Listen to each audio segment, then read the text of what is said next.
નમસ્કાર, પ્રણામ, સ્વાગત છે તમારું એક નવા વિડીયોમાં। મિત્રો, કહેવાય છે કે દરેક સંતાન માટે માતા પિતા સૌથી મોટા ભગવાન હોય છે, પરંતુ એ જ સંતાનો મોટા થયા બાદ શા માટે ભગવાન સમાન માતા પિતાને બોજ સમજે છે? શા માટે હંમેશા વૃદ્ધ માતા પિતાનું અપમાન કરતા રહે છે? મિત્રો, આજની કહાની ખૂબ જ પ્રેરણાદાયક કહાની બનવાની છે, તો તમને વિનંતી કરીએ છીએ કે આ કહાની અંત સુધી ધ્યાનથી સાંભળજો અને પસંદ આવે તો વિડીયોને લાઈક, શેર અને નવા હોય તો ચેનલને સબસ્ક્રાઇબ જરૂરથી કરજો। તો ચાલો શરૂ કરીએ આજની કહાની। લીલાબેન આજે ખૂબ જ ખુશ હતા, કેમ કે તેઓ થોડા દિવસ પહેલા જ તેમનું ગામ છોડીને તેના પુત્રના ઘરે શહેરમાં આવ્યા હતા। આજે એના પુત્રના વિવાહ થયા, એને 1 વર્ષ થયું હતું અને એના પુત્રની વર્ષગાંઠ નિમિત્તે એના પુત્ર અને વહુએ એના તમામ મિત્રો અને પાડોશીઓને ફોન કરીને પાર્ટીમાં આવવાનું આમંત્રણ આપ્યું હતું। લીલાબેન અને એના પતિ શ્યામજીભાઈ તેના પુત્ર અને પુત્રવધૂની લાંબી આયુષ્ય માટે પ્રાર્થના કરવા મંદિરે જઈ રહ્યા હતા અને એની વહુ હિના અને પુત્ર દિનેશ સાંજની પાર્ટીની તૈયારી કરવામાં વ્યસ્ત હતા। હવે સાંજ પડતા જ બધા લોકો તૈયાર થઈને પાર્ટી હોલમાં પહોંચી ગયા અને હવે બધા મહેમાનો પણ ધીરે ધીરે આવવા લાગ્યા હતા અને હિના એના પતિ દિનેશનો હાથ પકડીને એના વિવાહની વર્ષગાંઠની કેક કાપી રહી હતી। ત્યારે જ દિનેશની નજર હિનાના હાથ પર પડી, એટલે દિનેશે હિનાને પૂછ્યું કે હિના, આજે સવારે મેં તને સોનાની વીંટી ભેટમાં આપી હતી, એ વીંટી ક્યાં ગઈ? ત્યારે જ હિના એના હાથમાં રહેલી કેક મૂકીને વીંટી શોધવા લાગી। એની સોનાની વીંટી ક્યાં ગઈ હશે એવું વિચારીને હિના આશ્ચર્યચકિત થઈ ગઈ। ત્યારે જ તેની આસપાસ ઉભેલા લોકો પણ પૂછવા લાગ્યા કે શું થયું હિના, શું વાત છે, શું કંઈક શોધી રહી છો? ત્યારે દુઃખી થઈને હિનાએ કહ્યું કે કોણ જાણે મારી આટલી મોંઘી સોનાની વીંટી ક્યાં પડી ગઈ હશે। થોડા સમય પહેલા જ મારા પતિએ મને પહેરાવી હતી અને હજુ તો તેનું બોક્સ પણ અહીં પડ્યું છે, પરંતુ વીંટી ક્યાંય દેખાતી નથી। હિના આવું કહીને કંઈ પણ વિચાર્યા વગર સીધી જ તેના સાસુ લીલાબેન પાસે ગઈ। એ સમયે લીલાબેને એની ઉંમરની મહિલાઓ સાથે ખુરશી પર બેસીને ભોજન કરી રહ્યા હતા। ત્યારે હિના તેની સાસુ પાસે પહોંચીને કહ્યું કે મમ્મી, અહીં આવો તો મારે તમારી સાથે થોડી વાત કરવી છે। શું વાત છે વહુ? બેટા, મારી સોનાની વીંટી જે થોડી વાર પહેલા જ તમારા પુત્રએ મને ભેટમાં આપી હતી, એ વીંટી ક્યાંક ખોવાઈ ગઈ છે, એટલે મને તમારું પર્સ બતાવો તો મારે તમારું પર્સ ચેક કરવું છે। તેની વહુના આવા શબ્દો સાંભળીને આસપાસ બેઠેલા બધા જ લોકોએ તેના ચહેરા તરફ જોયું અને કહેવા લાગ્યા કે હિના વહુ આવું કેવી રીતે બોલે છે? ત્યારે લીલાબેન પણ પોતાની આસપાસ બેઠેલા લોકો તરફ શરમ ભરેલી નજરે જોઈ રહ્યા હતા અને એવું વિચારી રહ્યા હતા કે હમણાં જ મારી પુત્રવધૂએ જે કહ્યું એ સાંભળીને આ લોકો શું વિચારતા હશે કે મેં મારી વહુની વીંટી ચોરી લીધી હશે। ત્યારે લીલાબેને કહ્યું કે વહુ, તું કેવી વાતો કરે છે? તારી વીંટી ત્યાં જ ક્યાંક પડી હશે અને તારી વીંટી તારાથી ખોવાઈ ગઈ છે અને તું મારું પર્સ જોવાની શા માટે વાત કરે છે? ત્યારે હિનાએ કહ્યું, માજી, તમે જ્યારથી અહીંયા આવ્યા છો ત્યારથી તમે મારી દરેક વાતનું ધ્યાન રાખી રહ્યા છો। ક્યારેક તમે મારો કબાટ ખોલીને મારી સાડીઓ જોતા રહો છો અને ક્યારેક તમે મારા મેકઅપનો સામાન જોતા રહો છો। માજી, તમારી નજર મારા અને મારા સામાન પર જ હોય છે અને તમારા દીકરાએ મને વીંટી આપી ત્યારથી જ હું સમજી ગઈ હતી કે તમારા મનમાં શું ચાલી રહ્યું છે, એટલે મને તમારા ઉપર શંકા છે। ત્યારે લીલાબેનને કહ્યું કે વહુ, તું ખોટું વિચાર કરી રહી છો। મારા દીકરાએ તને વીંટી આપી હોય તો હું તો એનાથી ખૂબ જ ખુશ થાઉં છું અને તું એની પત્ની છો, એટલે ઉપર આપવાનો અને લેવાનો તમારા બંનેનો અધિકાર છે। પરંતુ હિનાએ એની સાસુની એક પણ વાત સાંભળી નહીં અને એના હાથમાંથી એનું પર્સ છીનવી લીધું અને પર્સની બધી જ સામગ્રી બાજુના ટેબલ પર કાઢીને ચેક કરવા લાગી. હવે ભરી સભામાં પોતાના આવી રીતે અપમાન થતું જોઈને લીલાબેનના હાથમાંથી ભોજનની થાળી નીચે પડી ગઈ. એની પુત્ર વધુએ લીલાબેનનું આખું પરસ તમાશી કરી લીધું, પરંતુ તેમાંથી વીંટી ન મળી. પરંતુ એની પુત્ર વધુએ બધા જ લોકો સામે કરેલા આવા અપમાનને કારણે લીલાબેન ખુરશી પર બેઠા રહ્યા. આજે લીલાબેન પૂરી રીતે ભાંગી પડ્યા હતા અને એકલતા અનુભવી રહ્યા હતા. લીલાબેનની આંખોમાંથી આંસુ વહેવા લાગ્યા. તેઓ પોતાની સાડીના પલ્લુ વડે આંસુ સાફ કરીને બહાર આવ્યા અને તેણે જોયું કે તેના પતિ શ્યામજીભાઈ ફોન પર કોઈની સાથે વાત કરી રહ્યા હતા. વાતચીત પૂરી થતા બાદ જ્યારે તેઓ પાર્ટી હોલની અંદર પાછા આવ્યા ત્યારે ખુરશી પર બેઠેલી એની પત્ની તરફ એક નજર નાખી અને એનો ચહેરો જોતા જ એવું લાગતું હતું કે લીલાબેન આજે થોડા ઉદાસ દેખાઈ રહ્યા છે. આ જોઈને એના પતિ ઝડપથી ભોજનની એક થાળી લઈને એની પત્ની પાસે આવીને એક ખુરશી પર બેસી ગયા. ત્યારે જ તેમણે જોયું કે તેની પત્નીની આંખોમાં આંસુ હતા. એટલે એમણે પૂછ્યું કે લીલા, તને શું થયું છે? તે ભોજન નથી ખાધું, ખાવાનું ખૂબ જ તીખું હતું, એટલે તારી આંખોમાં આંસુ આવી ગયા લાગે છે. જો હું હમણાં જ તારા માટે કંઈક મીઠી વસ્તુ લાવી દઉં છું. લે, આ રહ્યો તારી પસંદનો મોહનથાળ ખાધા બાદ લીલાબેને કંઈ બોલ્યા નહીં અને હવે આ બધું શ્યામજીભાઈ સમજતા વાર ન લાગી. એટલે એ વિચારવા લાગ્યા કે કંઈક તો નવીન બનાવ બનેલો છે. એટલે તેમણે તેની પત્નીને પૂછ્યું કે લીલા, તું કંઈક તો બોલ. તું આવી રીતે પથ્થરની મૂર્તિ બનીને કેમ બેઠી છો? શું થયું તને? ત્યારે લીલાબેનના મોઢામાંથી આ શબ્દો ખૂબ જ મુશ્કેલીથી નીકળ્યા કે હું શું કહું, કેમ કે હું તો ચોર છું.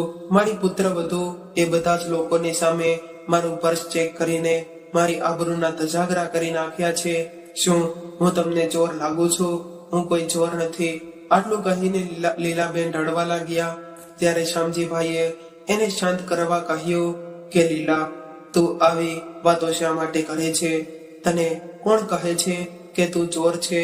ત્યારબાદ આસપાસના બધા જ લોકોએ હિનાની વીંટી ખોવાઈ જવાની ખબર પડી. ત્યારે એમાંથી કોઈ એક વ્યક્તિ બોલ્યો કે શ્યામજીભાઈ, તમારા દીકરાની વહુની વીંટી ખોવાઈ ગઈ છે અને એને શોધી રહી છે અને તમારો દીકરો પણ એને શોધી રહ્યો છે.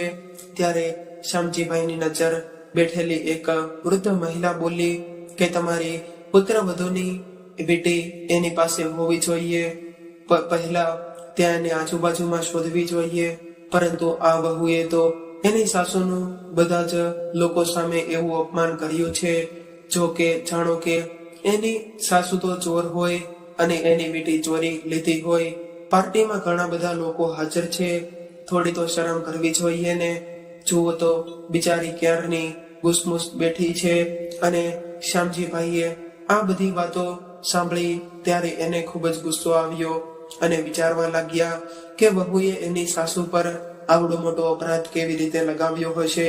અને જ્યારે શ્યામજીભાઈની નજર બાજુમાં ટેબલ પર પડી અને એને જોયું કે એની પત્નીનું પર્સ ત્યાં જ રાખવામાં આવ્યું હતું અને એને બધો જ સામાન ટેબલ પર વેરવિખેર પડ્યો હતો. તેઓએ ઝડપથી પર્સની બધી જ સામગ્રી ભેગી કરીને પર્સની અંદર મૂકી અને થોડી વાર બાદ તેનો દીકરો પણ તેની માતા પાસે આવ્યો અને કહેવા લાગ્યો કે માં, તમે મારી વહુની વીંટી ક્યાંય જોઈ હોય તો મને જણાવજો. દીકરાએ પણ એની મા પર સીધો જ ચોરીનો આરોપ લગાવવાની હિંમત નહોતી કરી. એટલે તે ગોળ ગોળ વાતો કરીને એની માતાને પૂછી રહ્યો હતો. ત્યારે જ શ્યામજીભાઈએ એના પુત્રને કહ્યું કે તને શરમ નથી આવતી? તારી માને વીંટી વિશે પૂછતા શું તારી માં તને ચોર લાગે છે? શું એ તારી પત્નીની વીંટીની ચોરી કરશે? અરે, શું કમી છે તારી માં પાસે કે તારી માં તારી પત્નીની વીંટી ચોરે? તું અહીંથી નીકળી જા, નહીંતર ગુસ્સામાં હું કંઈક બોલી બેસીશ. હવે તમારી આવી વાતો સહન નહીં કરી શકું. ત્યારબાદ શ્યામજીભાઈએ તેની પત્નીનો હાથ પકડીને તેના પુત્રના ફ્લેટ પર પાછા આવી ગયા અને તેમનો પુત્ર અને પુત્રવધુ હજુ પણ પાર્ટી કરી રહ્યા હતા. ઘરે આવ્યા બાદ શ્યામજીભાઈ તેની પત્નીને સમજાવવા લાગ્યા કે તું ચિંતા ન કર, વહુને આવવા દે, હું એને કહીશ કે તે બધાની સામે આવી રીતે પર્સ ચેક કરીને સારું નથી કર્યું. અને દીકરાએ પણ એને રોકવાની કોશિશ પણ ન કરી કે તું તારી માના પર્સની તલાશી કેમ લઈ રહી છો.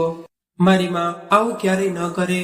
એના રૂમમાં જઈને લીલાબેન તો એ દિવસોને યાદ કરવા લાગ્યા જ્યારે તેના પુત્ર અને પુત્રવધુએ એને ફોન કરીને કહ્યું કે માં, અમે અમારી પ્રથમ લગ્નની વર્ષગાંઠ ખૂબ જ ધામધૂમથી ઉજવી રહ્યા છીએ અને અમે તમારે પણ અમારી વર્ષગાંઠમાં ની પાર્ટીમાં આવવાનું છે. ત્યારે લીલાબેનને તેના પુત્ર ઘરે જમવા આવવાનું જવાનું નામ સાંભળતા જ ખૂબ જ ખુશ થઈ ગયા.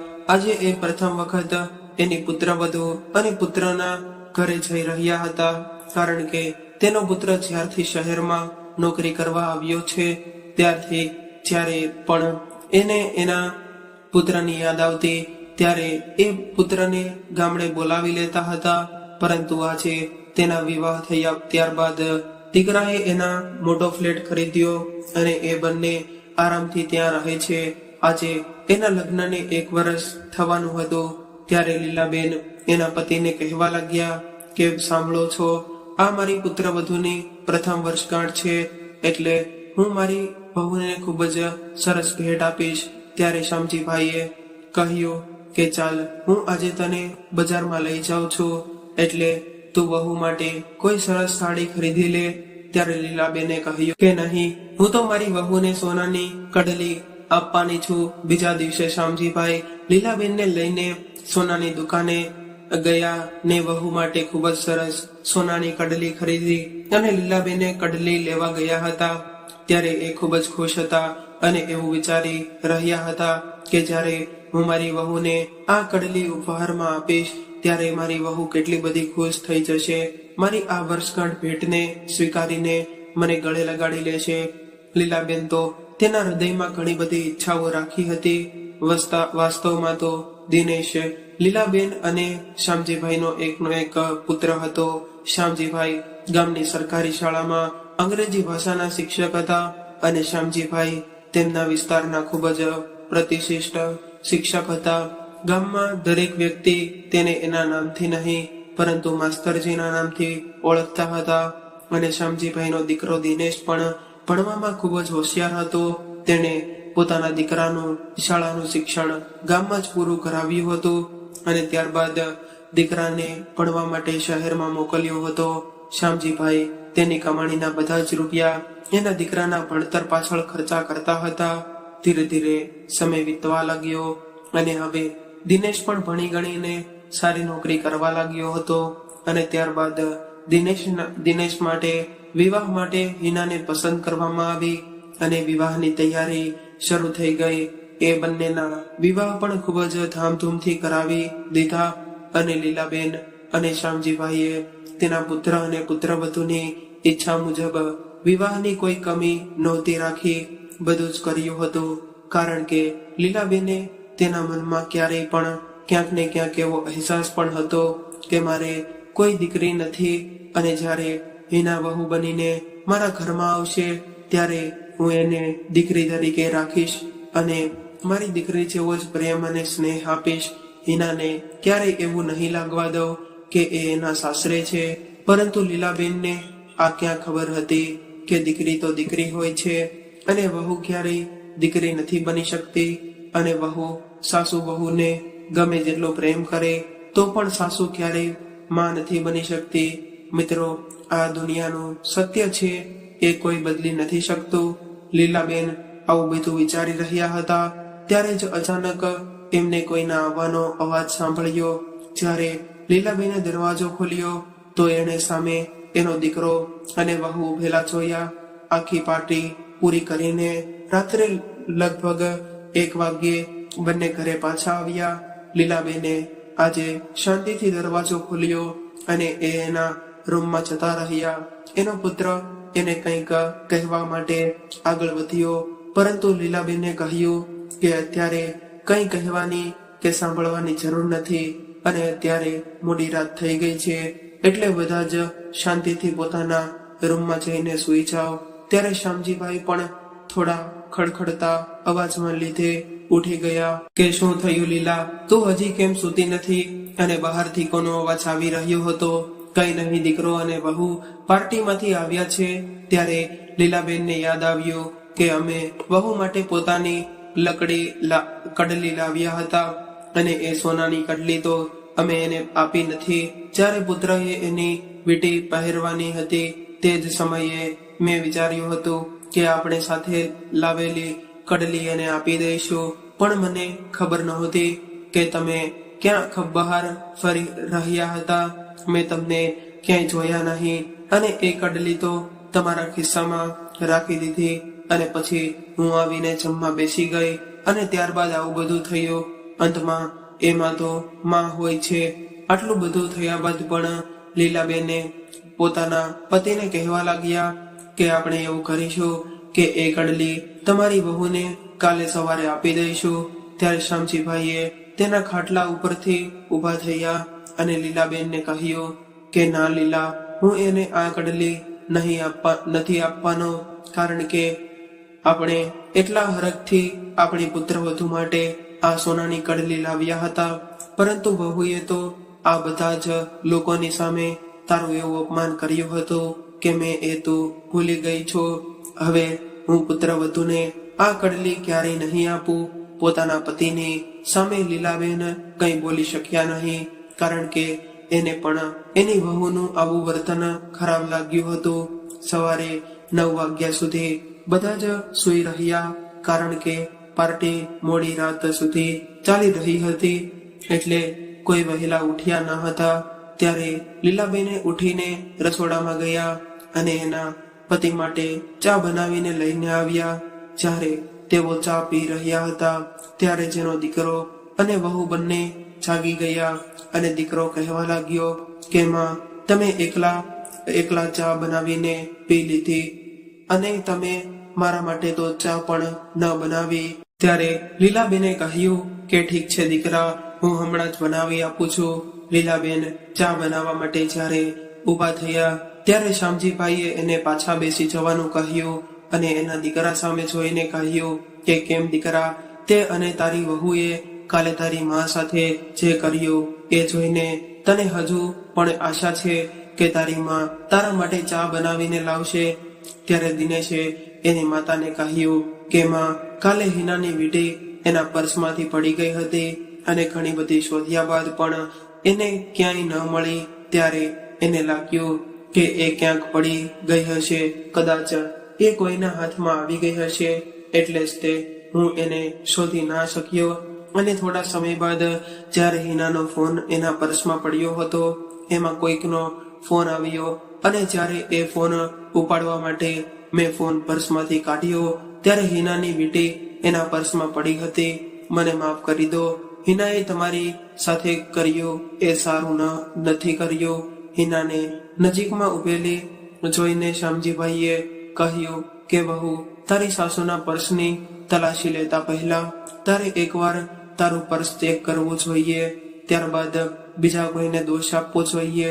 ત્યારે વહુએ કહ્યું કે પિતાજી, એ કેટલી મોંઘી વીંટી હતી, જો ખોવાઈ ગઈ હોત તો શું થાત? એટલું ખોટું લાગે છે એને, અને હું તો મારી સાસુનું પર્સ એટલા માટે જોઈ રહી હતી કે કદાચ મેં ભૂલથી એ વીંટી એના પર્સમાં તો નથી મૂકી દીધી ને. અરે વહુ, તું તારી વીંટી તારી સાસુના પર્સમાં શા માટે મૂકીશ?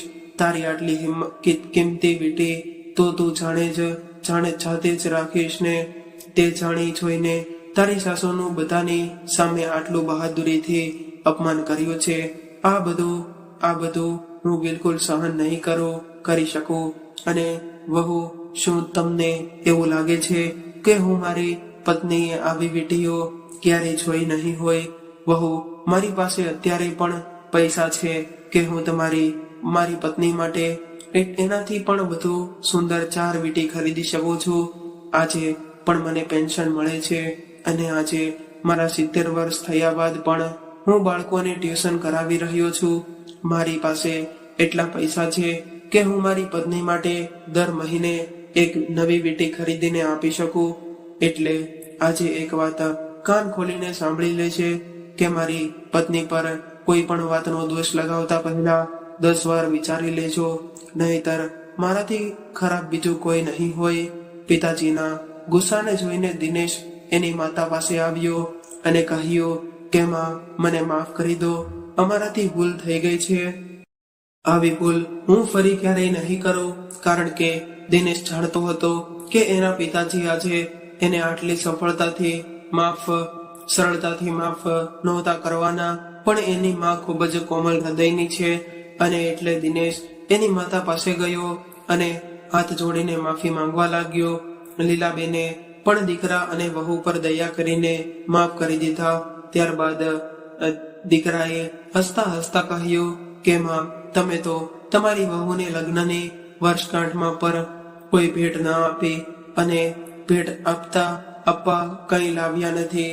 ત્યારે શ્યામજીભાઈએ કહ્યું કે દીકરા, અમે તો સોનાની કડલી લાવ્યા હતા વહુને ભેટ આપવા માટે, પણ હવે એને આપવાનું મન નથી થતું અને હવે મેં એ કડલી તારી માને આપી દીધી છે. જો કે તારી માને આ બધી વસ્તુનો શોખ તો નથી, પરંતુ હવે હું એનું ચાહું છું કે આ બધી વસ્તુઓ તારી માં પહેરે, જેનાથી કમસે કમ લોકો એવું તો વિચારે કે તારી માં પાસે આ બધી વસ્તુઓ નથી. ત્યારે એની નજીકમાં ઉભેલી હિનાએ એના સસરાને કહ્યું કે પિતાજી, તમે અમારા માટે શું લાવ્યા છો? કૃપા કરીને અમને કહો તો ખરા. ત્યારે શ્યામજીભાઈ એની પુત્રવધૂને કંઈ પણ કહ્યા વિના ચૂપચાપ એના રૂમમાં જતા રહ્યા. 2 દિવસ બાદ જ્યારે શ્યામજીભાઈ અને લીલાબહેન પોતાના ગામડે જવા માટે નીકળી રહ્યા હતા, ત્યારે જ લીલાબેને એના હાથમાં એક સોનાની કડલી પહેરી હતી, જે તેઓ એની પુત્રવધૂને ભેટમાં આપવા માટે લાવ્યા હતા. એ ખૂબ જ સુંદર કડલી હતી. હવે જ્યારે એ જઈ રહ્યા હતા ત્યારે હિના એની સાસુમાના ચરણ સ્પર્શ કરવા માટે આવી. ત્યારે એણે એની સાસુમાના હાથમાં હીરા જડેલી અને સુંદર નવી ડિઝાઇનની સોનાની કડલી પહેરેલી જોઈ તો એને જોતી જ રહી ગઈ અને બોલી કે સાસુમાં, તમે આટલી સુંદર કડલી ક્યારે ખરીદી? આટલી સુંદર કડલી તો મારી પાસે પણ નથી. ત્યારે નજીકમાં ઉભેલો એનો દીકરો પણ માના હાથમાં પહેરેલી કડલીના વખાણ કરવા લાગ્યો. લીલાબેન આજે કંઈ પણ કહી શકતા નથી. ત્યારે શ્યામજીભાઈએ કહ્યું કે દીકરા, જો કે આ કડલી અમે બીજા કોઈ માટે લાવ્યા હતા, પણ હવે એ મારી પત્નીના હાથની સુંદરતા વધારી રહી છે. ત્યારે તેનો પુત્ર અને પુત્રવધુ સમજી ગયા કે પિતાજી શું કહેવા માંગે છે, પણ હવે તે કંઈ કરી શકે તેમ ન હતા, કારણ કે તેમણે તેની સાસુ સાથે ખૂબ જ ખરાબ વર્તન કર્યું હતું. એટલે જ હવે એ કડલી હવે માંગી પણ નહોતા શકતા. એની સાસુના હાથમાં આટલી સુંદર કડલી જોઈને હિના હાથ ઘસરી રહી ગઈ અને હિનાને એ કડલી લેવા માટે પણ ખૂબ જ મન લલચાઈ રહ્યું હતું. પણ કહેવાય છે ને કે એની એક નાનકડી ભૂલને કારણે આજે એને સમાજ અને એના સાસુ સસરાની સામે ખૂબ જ શર્મિંદગી અનુભવવી પડી હતી અને ઘણી બધી મુશ્કેલીઓનો સામનો કરવો પડ્યો હતો. આજે એના હાથમાં આવેલી લક્ષ્મી પણ જતી રહી હતી. તો મિત્રો, શ્યામજીભાઈએ એની પુત્રવધૂને પાઠ ભણાવવા માટે જે કર્યું તે સાચું હતું કે ખોટું, એ કોમેન્ટ કરીને જરૂરથી જણાવજો. અને જો આ કહાની પસંદ તમને આવી હોય તો વિડીયોને લાઈક અને નવા હોય તો ચેનલને સબસ્ક્રાઇબ જરૂરથી કરજો. હર હર મહાદેવ.